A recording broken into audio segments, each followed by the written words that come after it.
Consumers are never happy about price increases, and we have had a lot of them, and they have voiced their concern. However, their behavior hasn't really changed. In fact, they have spent a lot over the last year. You are listening to CEO Perspectives, a podcast by the Conference Board.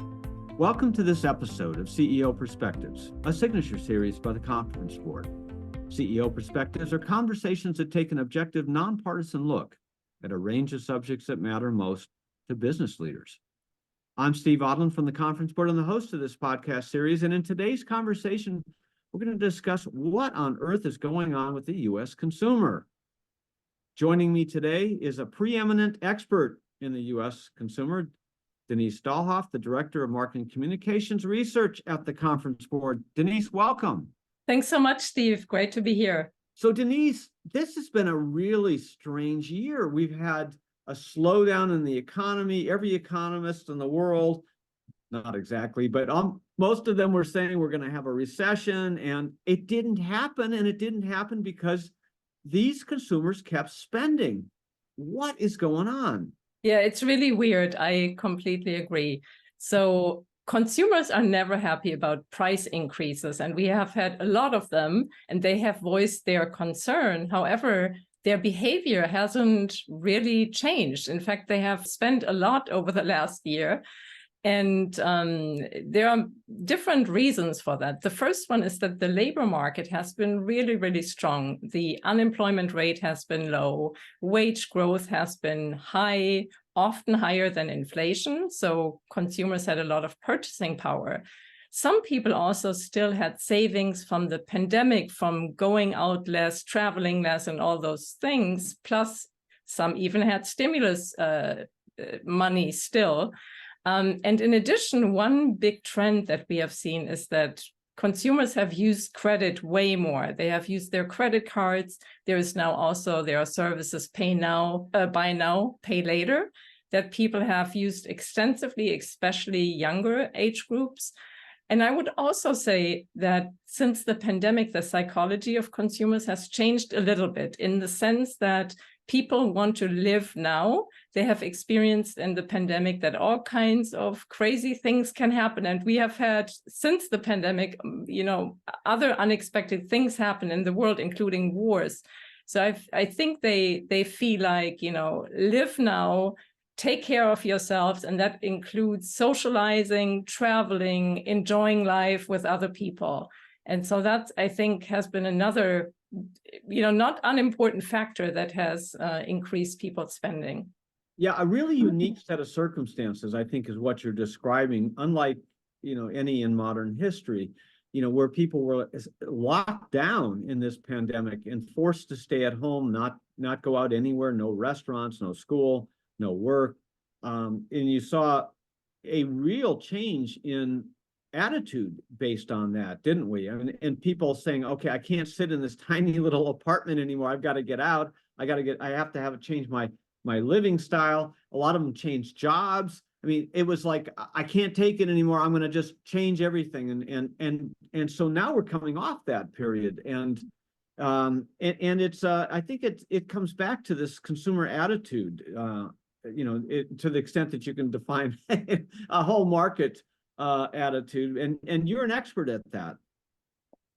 Yeah, sure. No, I agree. Everything has changed, including many, the work from home, hybrid work, that has given people much more flexibility.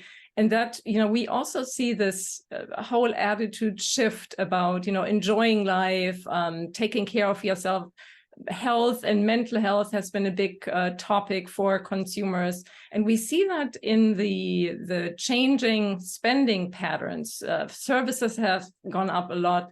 That includes going out, eating out, traveling, all those things. And in addition, inflation in those categories has been particularly high, including because of labor shortages and with that associated wage growth in those professions. And those are just the leisure kinds of services. Also in essential services categories, inflation has grown, and that includes housing, healthcare, And even insurance has gone up a lot. So consumers have spent way more on services, which is a stark contrast, by the way, to the pandemic, where the spending on products went up so much. Yeah.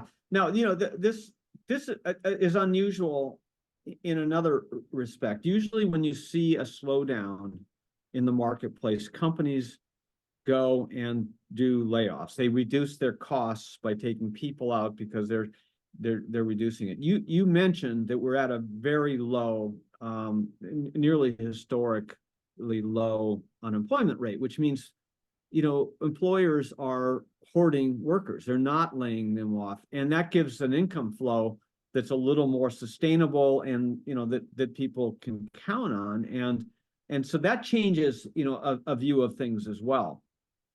Exactly. That's exactly what people see and perceive in addition to inflation. But because the job prospects are so good, it encourages spending. And there's, at this point, it all still looks fairly good for consumers. That's also why, in January, consumer confidence has gone up again. The US consumer seems to be positive about the future. So yeah, the labor market definitely has a lot to do with consumer spending patterns.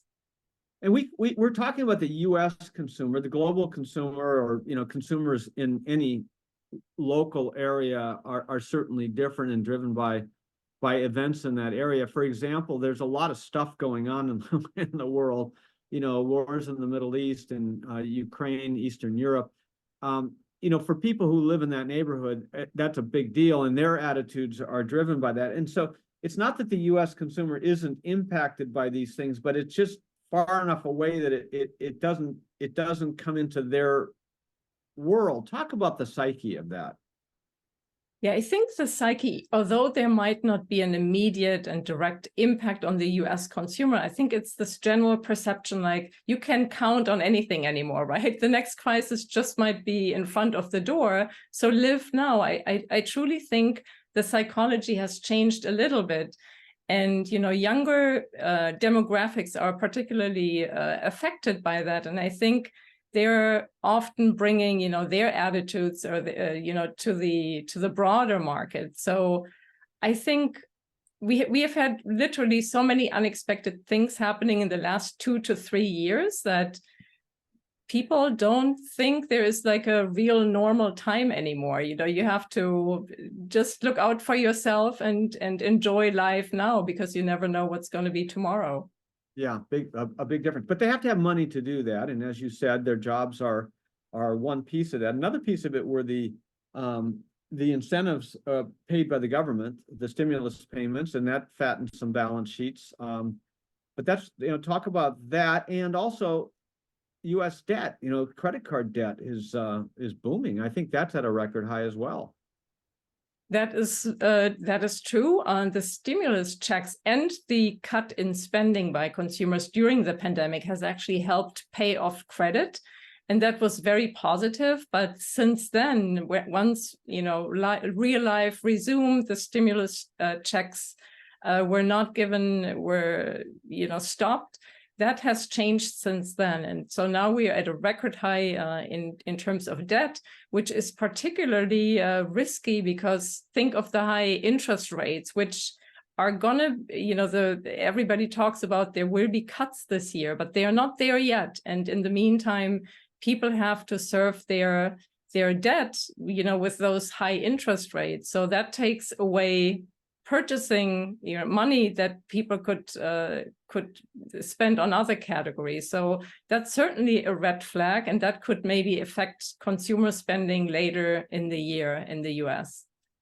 Now, inflation has come down in a lot of categories. You see gas prices down from their highs and so forth. Food inflation, though, has been stubbornly high, and housing, whether it's rents or, certainly the cost of mortgages. And so you don't see a lot of turnover in housing going on, but you do see the costs of that. Insurance rates are going up at sustained double-digit rates. So the cost of living, is worrisome. Do you see U.S. consumers responding to that by their actions?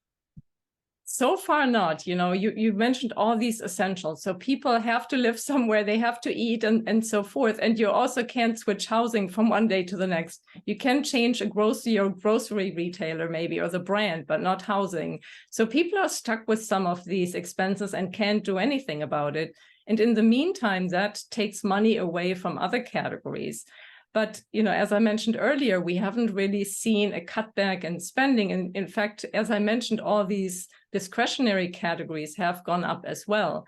As we talked about, it's the strong labor market, people use credit and, but how, the question is, how long can this last? Yeah, well, that's exactly it, because normally if your grocery prices are going up, they cut somewhere else. They don't go out to eat as much, or they cut these services, but that isn't happening. So there's this, I think you're spot on this live for today mentality. And that's why, there's so much emphasis in our discussion here on the attitude coming out. And so the question is, as we get further away from the pandemic and people, think they're going to live longer than this crisis, do they in fact modify? And I think it's something that we'll have to watch, right? Yes, certainly, it will be interesting how things develop. But, for now, there's no real reason to think that people especially will cut back on services. In fact, interest in travel is through the roof, eating out as well. Even if people cut back on some of the categories where they can make cuts, maybe, a popular thing is always switching to private label, or, looking for deals, which, by the way, have gone down as well. There aren't as many coupons, for example, anymore. So people try to cut somewhere, but they still want to indulge in something. Even if it's the little indulgence. Last year we saw in some research that people, when they indulge, they get ice cream and, the eating out, the coffee shops, the little cosmetics that people buy for themselves. So yes, there people want some indulgence too, although they want to be financially responsible. Yeah, and this is a huge opportunity for marketers, and marketers really need to be thinking about their messaging as well as their product and service offerings that allow these small indulgences. Absolutely, it's so important for marketers to understand attitudes and current needs, which for consumers change a lot. So keeping tabs of how people feel, including how people feel health-wise. In fact, in the research that I just mentioned, we even saw we tracked people, so we asked them about self-reported health, physical, mental, social health, and so forth. And we actually saw that the people that felt healthier on all these dimensions spent more on these little indulgences, which is really interesting. So the takeaway here for marketers is even knowing your customers as intimately as knowing their health status and how that might affect their spending patterns and interest in certain categories is really helpful for messaging and positioning and so forth. Yeah, really important. If you any poll of consumers these days, or any discussion with them, you hear stuff about climate change, and clearly it's in the political discussions, but I think consumers are concerned about it. What do you see consumers doing in their behavior as it relates to climate change and sustainability? Yeah, that is certainly a big topic for consumers. What people see mainly is these extreme weather events, and they somehow, many at least, link it to climate change, although that's not scientifically, every weather event is not scientifically backed to be climate change. But however, there are many heat waves, people perceive temperatures are rising. So people feel like they want to do something, right? And so the issue, though, is that many people don't know how their behaviors contribute to climate change. In fact, it's almost 2/3 of people that have told us they don't know that. And here is where companies could come in as both employers and as vendors or marketers of their of their offerings. They could be role models in terms of behavior, how to be, a good climate friendly citizen, but also with messaging, explaining, what kinds of behaviors contribute to climate change to help consumers make the decisions that they're up to making. And what we have seen in research is what they are most willing to do are things that aren't really affecting you too much, meaning recycling, maybe some reusing, being conscientious about food waste, cutting that a little bit. They're also open to installing solar panels at their homes, which, the issue there is same with electric vehicles, that is expensive. What they're less open to, because that requires a big behavior change, is cutting animal products, eating less meat, those kinds of things, or even turning down their AC or their heating, because again, those are creature comforts, and that's much, much harder to change. We're talking with Dr. Denise Dahlhoff about U.S. consumer and marketing trends. We're going to take a short break and be right back. What does the future of work mean for your employees? How will your company navigate ESG? Will there be a global recession? At the Conference Board, our experts translate the latest research and economic analysis into insights and real-time problem solving for your organization. Membership at the Conference Board provides your team with an assortment of knowledge, from economics, marketing and communications, ESG, public policy, and human capital. As a member, you'll have access to our center experts, member-exclusive events, data and benchmarking tools, and peer sharing that will help you understand the present and shape the future. Consider becoming a Conference Board member today by visiting www.conference-board.org. Welcome back to CEO Perspectives. I'm your host, Steve Odland from the Conference Board, and I'm joined by Dr. Denise Dahlhoff, who's Director of Marketing and Communications Research at the Conference Board. And Denise, I should point out that you've been a professor of marketing and as well as a student of marketing for a very long time and taught in some prestigious institutions. You're truly an expert on all of this, and thank you for joining us today. Okay, so let's go back. So we were talking about the state of the economy and what consumers are experiencing, where they're getting their money, what their attitudes are, and so forth. Let's turn to the companies, to providers of goods and services. Now that they're looking at this information, what should companies be doing with it? Well, I guess the number one is always understanding consumer needs at the moment, their situation in terms of their finances, their interests, what they're most up to spending. One of the things we have, you just mentioned climate change. We have seen an increased interest in sustainability as well.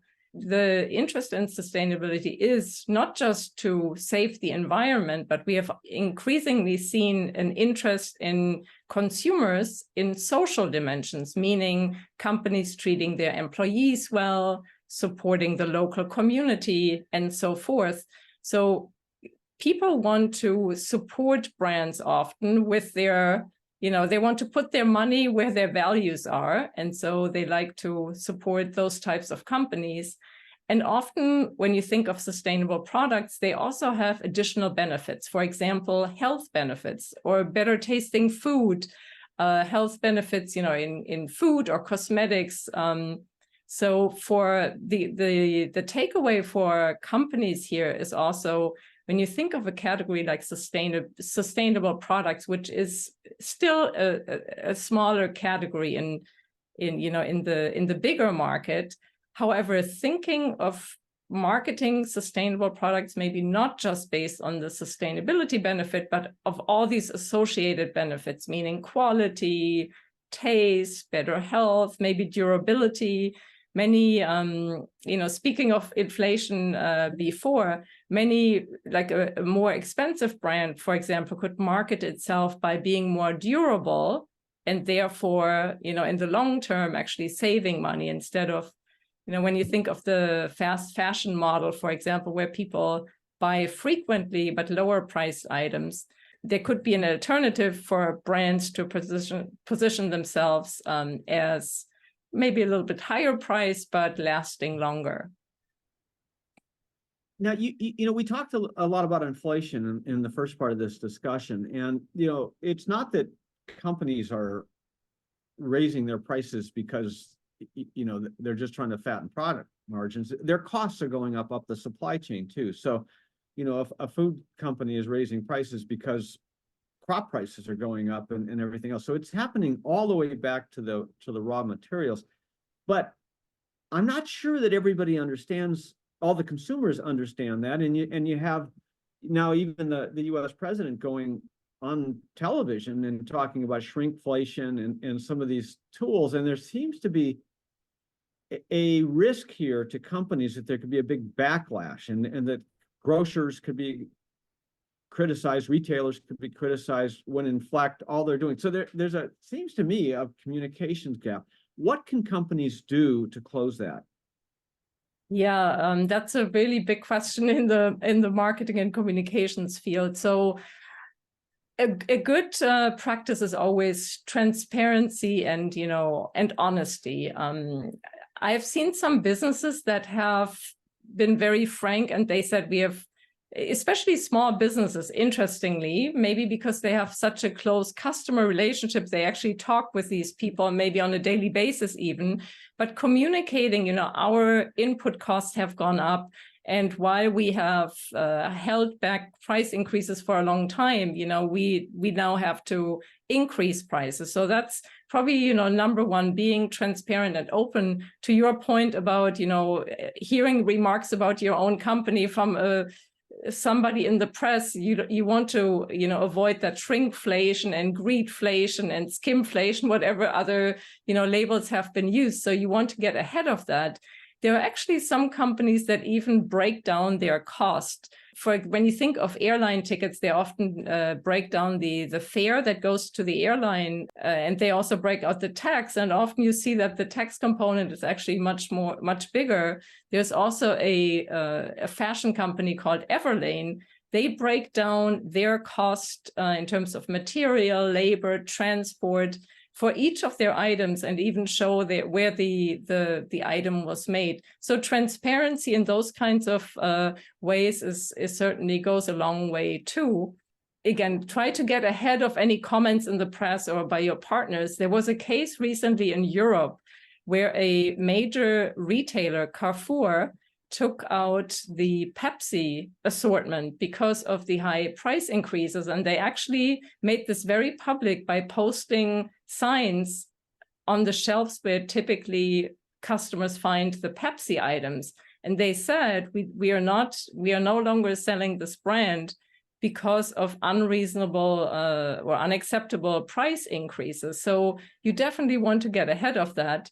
And it's also a good practice when you have to increase prices to add a new benefit. Like instead of just saying we increase the price, try to add something that delights the customer, that would take the attention off of just the price increase, but let the customer know that they are also getting something else in return. The Carrefour example is really interesting. I mean, in essence, Carrefour was doing what you just advised, which is to be transparent and explain. But in so doing, they kicked all responsibility to one of their vendors, Pepsi. And, unfortunately for Pepsi, they got blamed for this, but it took all this heat off of Carrefour, basically saying, we're there for you. Now, every vendor, every product or service that is selling through somebody else is at risk of the same kind of thing happening to them. So you need to be thinking about what happens, contingency planning and so forth, maybe getting proactive on this, because Pepsi's costs all went up too. So it's, their sales at Pepsi, actually, they just reported a bad quarter. Their sales went down for like the first time in memory. And so it's because of their situation. So I think companies are actually at risk for the first time of this. And we're in an election year in the US. We're talking about the US consumer. but we're also an election year in almost 70 countries around the world. 4 billion people are going to the polls. So this issue of inflation is hitting the pocketbook around the globe, but here in the U.S., it's going to get very dangerous, I think, for marketers, and they really need to think through the situation. Yeah, absolutely. And you bring up a good, the aspect of, your partners. You're not in control always of what your partners are doing. So being proactive and working with your supply chain partners to get ahead of that and maybe work together just to try to, of course, everybody's trying to keep costs down, but also in terms of the communication, because yes, in the Carrefour case, the retailer was very transparent and probably, while some people might have been disappointed to not find their favorite product anymore, they might have appreciated the honesty and they're fighting for the consumer for lower prices. But, to work and coordinate more with partners to get ahead of any criticism. And to your point, inflation is also going to be a topic in the US on the campaign trail. So companies certainly want to be prepared. Yeah, and you see a lot of shifting promotional strategy. And when I was growing up in marketing and when we had periods of high inflation and you got to this point, sometimes you just have to back off on your advertising spending and some of the long-term stuff in order to get more promotional, such that you are trying to rebalance the price value situation. It doesn't need to be a shift for the long term, but I do think that we're looking at about another year, or certainly throughout 2024, of this situation, and I do think it's urgent, in order to not lose your all this brand goodwill that people have spent, in a lot of cases, Pepsi's case, 100 years trying to build. Yeah, for sure. It's not serving the brand. That's for sure. To your point about, investing in promotions versus advertising, we've actually seen in our C-suite outlook this year that investments into advertising, all this long-term marketing investments, are going up a lot, in fact. And on promotions, on the other hand, going down, which is consistent with seeing less deals for consumers, which is very interesting. This long-term brand building, which could also be a bounce back from the pandemic, where initially there wasn't, the focus was on the pandemic, brands advertised less. Then there was a supply chain shortage, people couldn't advertise maybe as much, and now they have the product again, which in inflations, when many people downtrade to private label, this is actually a really smart strategy for branded products to be out there with advertising to keep up the awareness of the brand, because when you lose consumers to a different brand during an inflationary period, for example, that behavior often sticks. So it's harder to gain those people back later on. So doing advertising now is actually a good strategy. But if you're advertising and your price value relationship is out of whack, it creates ill will. So this is where people need to look at potentially short-term rebalancing it. It is interesting that it actually is the opposite of what you would expect in a period of time when you have consumers revolting against prices. One more subject I wanted to get to before we end today, and that's the whole notion of sustainable products and services. We've seen in your research that consumers want more green products, more sustainable products. They want packaging, they want ingredients, they want organic, but they don't want to pay for any of this. How do marketers solve that conundrum? Yeah, that's a really big issue. People want two things. They want sustainable products and they want low prices. So how do you reconciliate that? So one thing that can work, which I mentioned before, is to not highlight only the sustainability feature, but also other product benefits. For example, quality, taste, durability, functionality, design. Sometimes sustainable products come in a different packaging that is beautiful, or it can be reused or something. So getting also more people interested in that sustainable product is important, because we have also seen in the research that certain demographics, including younger urban people, are more interested in sustainability. So to get the other consumers involved, it's smart to highlight these other benefits to also interest them for these sustainability products. Yeah, really interesting. Dr. Denise Dahlhoff, thanks for being with us today. Thanks so much for having me. And thanks to all of you for listening into CEO Perspectives. Every week, I'll be joined by a prominent thought leader to provide insights on the issues of our time. We'll cover leading topics in economics, geopolitics, public policy, marketing, communications, and more. Please share CEO Perspectives with your colleagues, with your friends, with every consumer you know. I know they're going to want to listen. I'm Steve Odland, and this series has been brought to you by the Conference Board. You have been listening to CEO Perspectives, a podcast by the Conference Board.